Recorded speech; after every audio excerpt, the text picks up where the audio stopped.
반갑습니다. 독일에서 사역하는 신승철 선교사가 독일에 있지 않고 오늘은 영국에 지금 우리 팀들하고 와 있습니다. 오늘 함께 나눌 하나님의 말씀은 갈라디아서 1장 10절의 말씀인데 오늘 제목은 오직 예수 그리스도의 계시라는 제목으로 함께 말씀을 나누고자 합니다. 지금 예, 최문관 목사께서 말씀 읽어 주셨는데요. 아, 이 말씀의 시작에 이렇게 얘기합니다. 그리스도의 종이라 하는 얘기를 합니다. 갈라디아서 1장 10절인데 우리 김현정 권사님 지금 거의 새벽일 텐데 예, 현정 권사님 들어와 계시면 좀 읽어 주시면 감사하겠습니다. 예. 이제 내가 사람들에게 좋게 하랴, 하나님께 좋게 하랴, 사람들에게 기쁨을 구하랴.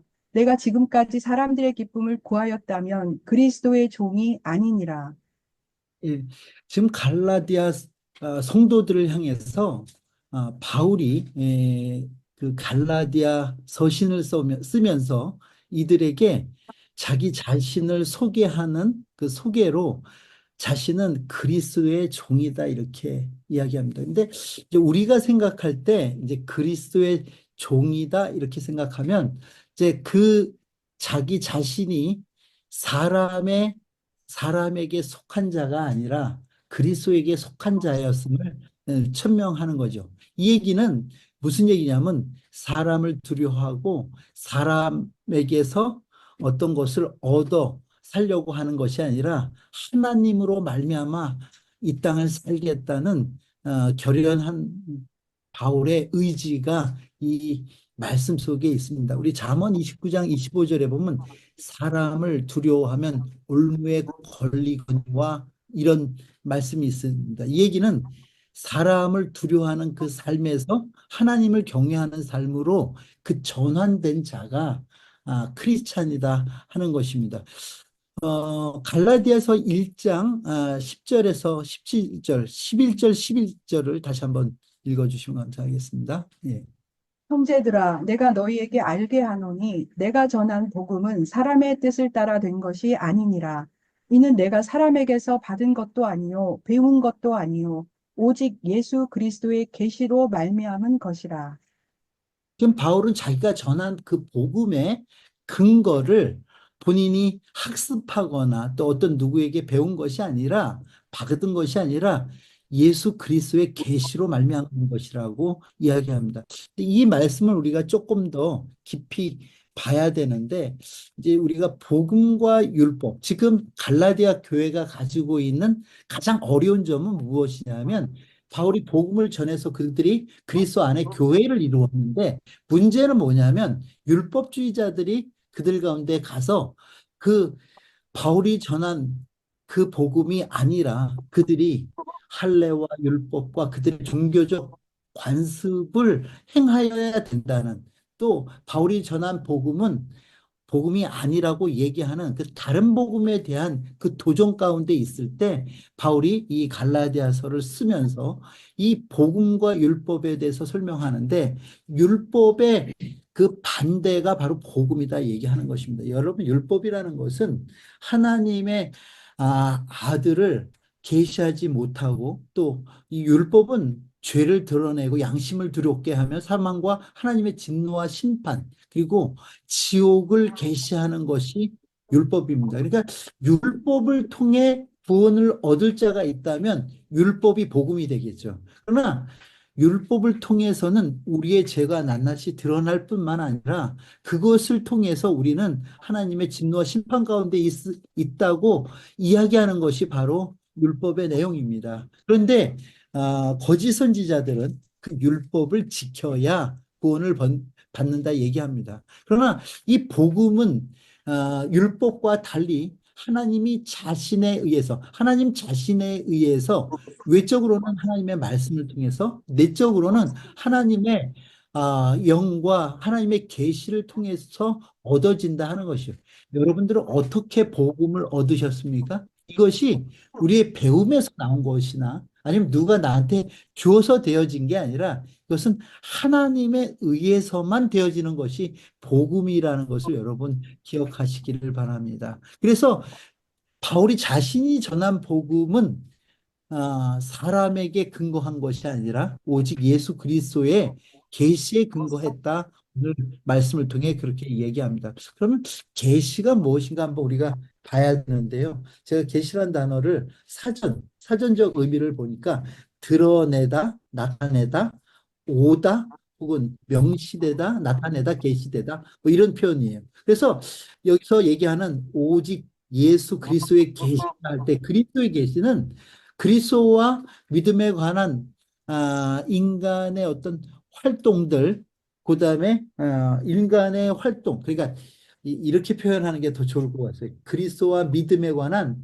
지식은요, 인간 활동에 근거한 것이 아니라 오직 우리 안에 믿음을 창조하시고 유지시키시는 하나님의 선물인 것을 여러분 믿으시기를 바랍니다. 그러니까 하나님이 우리에게 계시해 주셨다. 이 얘기가 인간 노력이나 아니면 열심으로 찾아낼 수 있는 것이 아니라고 얘기합니다. 여러분 마태복음 11장 27절 28절 말씀을 함께 봅니다.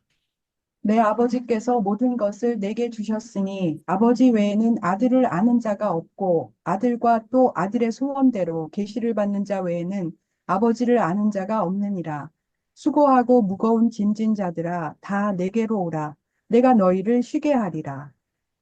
그러니까 마태복음에서 예수님께서 얘기하실 때도 이 계시에 대해서는 하나님을 아는 일, 그다음에 예수 그리스도를 아는 일, 이것은 오로지 계시를 받은 자만 알 수 있다. 그렇게 설명하고 있습니다. 말씀 하나 더 봅니다. 로마서 16장 25절에서 27절입니다. 나의 복음과 예수 그리스도를 전파함은 영세 전부터 감추어졌다가 이제는 나타내신 바 되었으며 영원하신 하나님의 명을 따라 선지자들의 글로 말미암아 모든 민족이 믿어 순종하게 하시려고 알게 하신 바 그 신비의 계시를 따라 된 것이니 이 복음으로 너희를 능히 견고하게 하실 지혜로우신 하나님께 예수 그리스도로 말미암아 영광이 세세 무궁하도록 있을지어다. 아멘. 아멘. 여기 보면 이런 표현이 있어요. 영원하신 하나님의 명을 따라 이 얘기는 하나님께 계시를 받았다는 거예요. 그래서 선지자들의 글로 말미암아 모든 민족이 믿어 순종케 하시려고. 그 얘기는 무슨 얘기냐면 이 성경의 기록 자체가 하나님의 영감으로 이루어졌음을 이야기하고, 그럼 그 성경의 말씀을 믿어 우리가 구원에 이르는 그것을 오늘 로마서에서 바울은 뭐라고 얘기하면 신비의 계시라고 얘기해요. 여러분들이 예수 믿는 것이 여러분 당연하다고 생각하십니까? 아, 이게 믿어진다는 것이 은혜란 생각 해보신 적 있어요? 아니, 2000년 전에 그 유대 땅에 어떤 젊은이가 죽어 그 젊은이가 다시 살아나신 그 일이 오늘 나와 관계에 있다고 생각하는 거, 이게 믿어집니까? 이게? 사실 그게 쉽게 되지를 않는 거죠. 그것도 유대인들은 그렇다 치고, 아니, 오히려 유대인들은 그걸 안 믿죠. 전 세계 열방과 민족 가운데 많은 민족들의 그것이 믿어져 크리스찬이 되는 사람들이 일어난다? 저는 지금 영국 사업본부 우리 서진국 선교사님 댁에 와 있는데 어저께도 이란 친구들이 요새 예수를 많이 믿는다고 하는 얘기를 들었어요. 그럼 그게 가능합니까? 그 사회 속에서. 여러분, 이란 친구들이 예수를 믿게 되면은요, 자기 공동체에서, 뭐라고 표현해야 됩니까? 전문 용어로 왕따가 돼야 되는데, 삶을 지속할 수가 없는데, 자기가 여지껏 누리고 배우고 얻었던 모든 것을 다 포기해야 되는데요. 그런데 예수를 믿는다? 그것이 어떤 한 사람의 결단으로 가능합니까? 어떻게 보면 잘못하면 그 일 때문에 자기 가족이 테러를 받을 수도 있고요. 돌에 맞아 죽을 수도 있고요. 찢겨 죽일 수도 있고요. 지금도 그런 선교 현장에 많은 순교 얘기가 있단 말이죠. 근데 그것을 믿어 성도가 되는 일은 단순히 제 생각에는 학문적인 일이나 혹은 우리가 생각하는 것과 같은 어떤 배움의 내용 이런 게 아니라는 것이죠. 에베소서 1장 17절에서 19절에는 이렇게 얘기합니다. 우리 주 예수 그리스도의 하나님 영광의 아버지께서 지혜와 계시의 영을 너희에게 주사 하나님을 알게 하시고 너희 마음의 눈을 밝히사 그의 부르심의 소망이 무엇이며 성도 안에서 그 기업의 영광의 풍성함이 무엇이며 그의 힘의 위력으로 역사하심을 따라 믿는 우리에게 베푸신 능력의 지극히 크심이 어떠한 것을 너희로 알게 하시기를 구하노라. 예, 여러분 바울은 에베소서에서 이렇게 얘기합니다. 우리 주 예수 그리스도의 하나님, 영광의 아버지께서, 그러니까 우리가 받은 복음의 근거는 하나님께로부터 온다는 거예요. 그 아버지께서 지혜와 계시의 영, 즉 성령을 우리에게 주셔서 하나님을 알게 하지 않으면 우리는 하나님을 알 수 있는 존재가 아니라는 거예요. 그 은혜의 풍성함, 그의 영광의 풍성함이 오늘 우리에게 미치고 그것을 따라서 우리가 성도 되었음을 이야기하고 있다 하는 것입니다. 3장 1절에서 4절입니다. 이러므로 그리스도 예수의 일로 너희 이방인을 위하여 갇힌 자 된 나 바울이 말하거니와 너희를 위하여 내게 주신 하나님의 그 은혜의 경륜을 너희가 들었을 터이라. 곧 계시로 내게 비밀을 알게 하신 것은 내가 먼저 간단히 기록함과 같으니 그것을 읽으면 내가 그리스도의 비밀을 깨달은 것을 너희가 알 수 있으리라. 예. 그러니까 바울도 지금 갈라디아 성도들에게 또 여기 에베소 성도들에게 이야기하고 있는 것은 자기의 그동안의 어떤 많은 배움에서 나온 것 혹은 사람에게서 나온 것이 아니라 하나님께서 예수 그리스도를 통해서 그에게 계시를 주심으로 그 복음의 비밀한 것들을 알게 하셔서 또 나도 그 알게 된 비밀을 전한다. 이렇게 표현하고 있어요. 여러분, 이런 계시의 영, 또 그리스도의 영을 통한 이 계시는 비단 바울의 얘기뿐만 아니라 베드로도 이같이 표현합니다. 베드로전서 1장 8절에서 12절입니다. 자기 속에 계신 그리스도의 영이 그 받으실 고난과 후에 받으실 영광을 미리 증언하여 누구를 또는 어떤 때를 지시하시는지 상고하니라.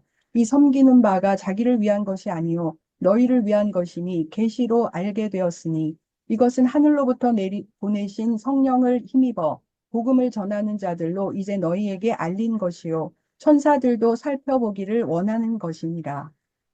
예, 그렇다면 계시라는 것, 다시 바꿔 얘기해서 복음과 구원이라는 것은 생리적으로 내 안에서 생성돼 나오는 게 아니에요.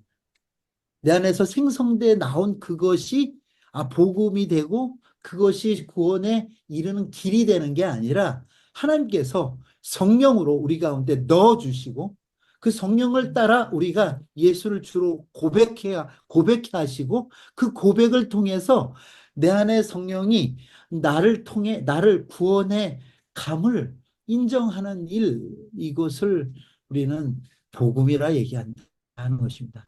여러분, 그러니까 하나님이 이 계시라고 얘기할 때 하나님이 자기 자신을 아까도 말씀드렸지만 드러내는 일에는 그 자연을 통해서 얘기합니다. 그래서 시편의 말씀 중에는 하늘이 하나님의 계신 것을 노래한다 뭐 이런 표현이 있어요. 그런데 그러면 이 자연과 만물을 보면서도 우리가 이쁜 꽃을 보고도 하나님께서 어떻게 저렇게 이쁘게 창조하셨을까? 어저께 우리가 공원을 거닐다 그 많은 새들을 보면 쟤들은 어떻게 저렇게 다 다르게 만들었을까? 이런 표현 우리가 많이 하지 않습니까? 그런데 이 자연적으로 보여지는 현상을 통해서 또 하나님의 하나님 되심을 우리가 알지만 우리에게는 특별한 계시를 주시는데 바로 그게 성령과 성경이다 하는 것이죠.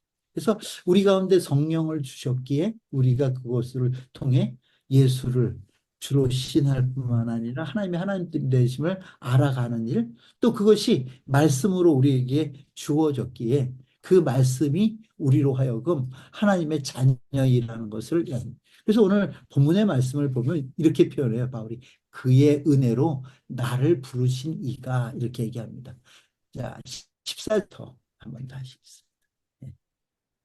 내가 내 동족 중 여러 영갑자보다 유대교를 지나치게 믿어 내 조상의 전통에 대하여 더욱 열심히 있었으나 그러나 내 어머니의 태로부터 나를 책정하시고 그의 은혜로 나를 부르시니가 그의 아들을 이방에 전하기 위하여 그를 내 속에 나타내시기를 기뻐하셨을 때에 내가 곧 혈육과 의논하지 아니하고 또 나보다 먼저 사도된 자들을 만나려고 예루살렘으로 가지 아니하고 아라비아로 갔다가 다시 다메섹으로 돌아갔노라. 여기서 보면 이렇게 표현합니다. 은혜로 나를 부르시니라고 얘기해요. 그러니까 자기 자신이 열심을 냈기 때문에 하나님께서 자기를 부르신 게 아니라 어머니의 태로부터 택정하시고 은혜로 부르셨다. 이렇게 표현합니다.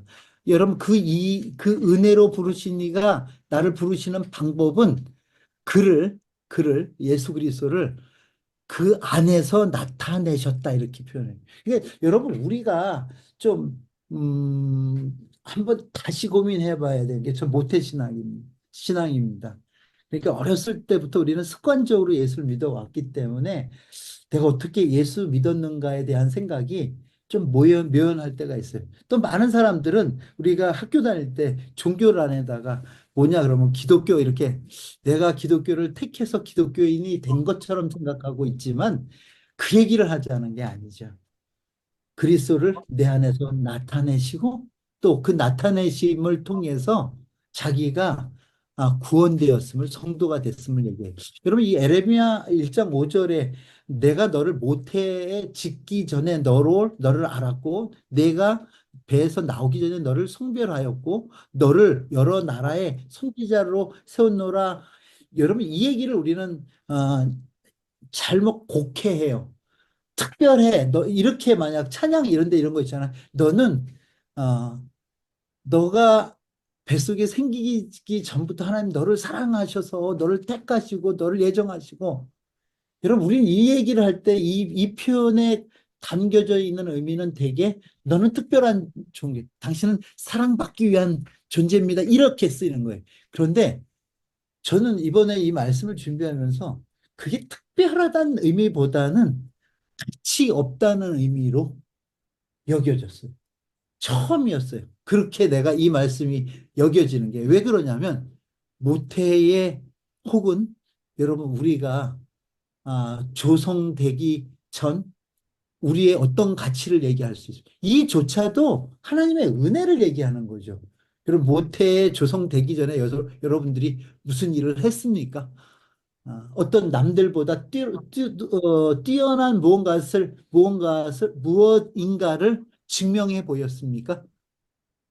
이 얘기는 오늘 아무 가치 없는, 특별하다는 얘기보다는 아무 가치 없는 나를 하나님께서 택하시고 불러내셨다 하는 데다가 더, 이거는 하나님의 주권을 얘기하는 때 이 말씀이 적용돼야지 우리의 특별함을 얘기할 때 적용되는 얘기가 아니라 여러분 이런 얘기죠. 은혜라는 것은 받을 만한 가치가 없는 사람에게 값없이 주어지는 게 이 카리스 은혜라는 거거든요. 그런데 내가 모태에 내가 조성되기 전부터 나를 구별해 놓으셨다는 이 얘기는 특별했다는 것보다는 아무 가치 없던 나를 하나님께서는 그의 가치 안에 넣었다는 얘기예요. 그분의 선택이지 우리의 자격이 아니었다는 거예요. 출생 전에 부르신 것은 우리의 가치가 있거나 자격이 있어서가 아니라 그분의 주권적으로 아무 가치 없는 우리를 택해 주셨으니 그것이 감사하다는 것입니다. 그래서 하나님의 주권은 자격을 이야기하던 자들에게 하나님의 선택을 이야기하므로 하나님의 주권을 강조하기 위해서 바울이 하는 얘기지 나는 특별한 자였어 하고 이야기하는 것이 아니라는 것을 기억하시기를 바랍니다.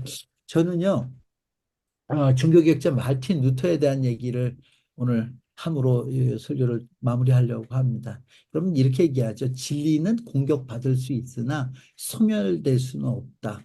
주의 말씀은 세세토록 영원하기 때문이다. 하면서 마틴 루터가 했던 고백의 내용 중에 한 대목을 제가 캡처했습니다. 읽어주시면 감사하겠습니다. 나는 공로로 얻는 은혜에 대하여 지식을 갖고 있었다. 나도 금욕적인 삶을 통해 날마다 그리스도를 십자가에 못 박았다.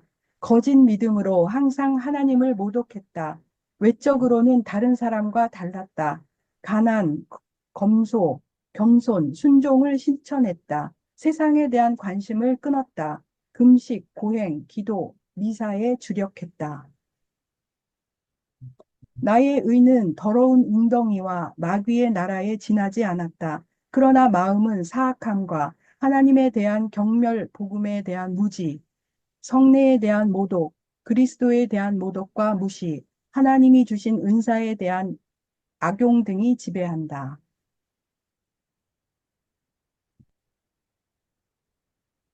계속해서 공로는 높 읽어주시면. 공로는 높이 평가하되 은혜에 대하여는 눈멀었다. 하나님, 그리스도, 복음, 믿음, 성례, 경건, 예배에 대하여 반대 모독했다. 하나님께서는 자신을 이처럼 모독하고 박해하고 거역한 나 같은 악하고 저주스러운 비열한 인간을 용서해 주셨다. 뿐만 아니라 내게 구원과 하나님의 영, 하나님의 아들 그리스도, 사도의 직분, 영생에 관한 지식을 베푸셨다. 이것이 헤아릴 수 없는 은혜이다. 예. 철저하게 로마 카톨릭의 그 예전과 예법을 따라 자기를 죽여 그 도에 이르려고 했던 마틴 루터가 이런 얘기. 그 자기가 성자가 되어 그 공로 혹은 인간 어떤 성자의 공로를 힘입어 구원받으려고 했던 자기 모든 노력이 헛됐었다는 것을. 공로는 알고 있었지만 은혜에 대해서 눈멀었던 자기 자신에 대해서 이야기하면서 이 자기에게 은혜를 부어주신 그 하나님에 대한 이 고백으로 자기의 삶을 이해합니다. 그렇다면 이제 말씀을 한번 정리해 봅니다. 은혜라는 것은요, 자격 없는 자에게 값없이 베풀어 주시는 하나님의 호의라는 것을 여러분 기억하십시오. 그러니까 내가 어떻게 했으니까 그 결과로 얻어지는 것이라면 그거는 은혜가 아니죠. 그런데 자격 없는 자, 가치 없는 나에게 어, 까닭 모를 호의가 베풀어졌는데 그것을 은혜라. 그렇다면 그 은혜에 의한 구원은 도덕적으로나 종교적인 행위로 말미암지 않고 오로지 은혜로만 주어진다. 이것이 하나님의 고유한 생각. 그러니까 구원의 방법이 인간의 노력의 결과로 따라진다면 그건 사람의 생각일 것 같아요. 그런데 인간의 방법, 인간의 생각과는 인간이 생각해낼 수 없는 그런 방법으로 우리를 구원하셨다는 것이 여러분 은혜인 줄을 믿으시길 바랍니다. 그 은혜에 내가 있는 거예요. 이것을 깨달지 않으면 우리는 계속 열심히 쌓아도 끝없는 종교 행위하다가 인생을 마무리합니다. 그래서 복음이라는 것은 우리를 종교로부터 불러낸다 이렇게 표현합니다. 이 복음을 알면 은혜를 알면 우리가 더 이상 종교인으로 살아가지 않는다는 거예요. 그 복음에 대한 은혜에 대한 감격으로 이 땅을 살아가게 한다는 거예요. 은혜로 부르신 이가 은혜로 삶 가운데서 역사하시는 것을 경험. 이번에 저도 열흘간 여러분하고 같이 이렇게 하면서 이게 이 생각, 제가 다 그랬어요. 여지껏 내가 경험했던 모든 경험치는 다 쓰레기통에 갖다 버려야겠다. 이러면 이럴 것이다. 계획, 내 생각, 이게 그 어느 것도 나를 편하게 하지 않고 정말 하나님께서 우리의 마음과 생각을 다스려 주시고 은혜를 주셔서 지난 열흘 동안의 우리 일정이 은혜였던 것 같아요. 다 오로지 올 곳이 하나님의 은혜였던 것이야. 있다 하는 것을 깨달았어요. 즉 예수를 머리로만 믿는 것이 아니라 우리 예수 그리스도가 교회 머리입니다 하는 그 고백을 뛰어넘어서 그 예수 그리스도가 내 삶 속에서 인격적으로 역사하심을 누리는 것, 저는 이것이 신앙의 내용이라고 생각합니다. 그래서 성도의 삶이라는 것은 그리스도로 말미암아 하나님과의 관계에 뿌리 내리고 타인과 연합하여 그를 섬겨가는 것이다.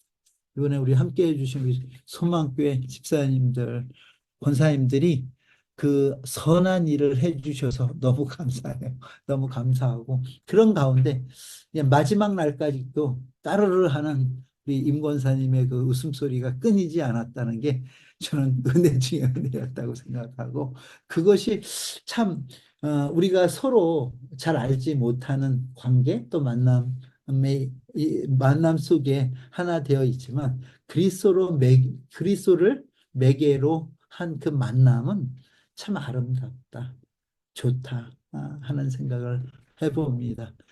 아, 하나님께서 우리에게 주신 이 아름다운 하나님과 우리와의 관계 그리고 또 그리스도 안에 형제 자매된 우리 모두의 관계가 예수님 다시 이 땅 오시는 그날까지 지속되어지기를 주의 이름으로 부탁을 드립니다.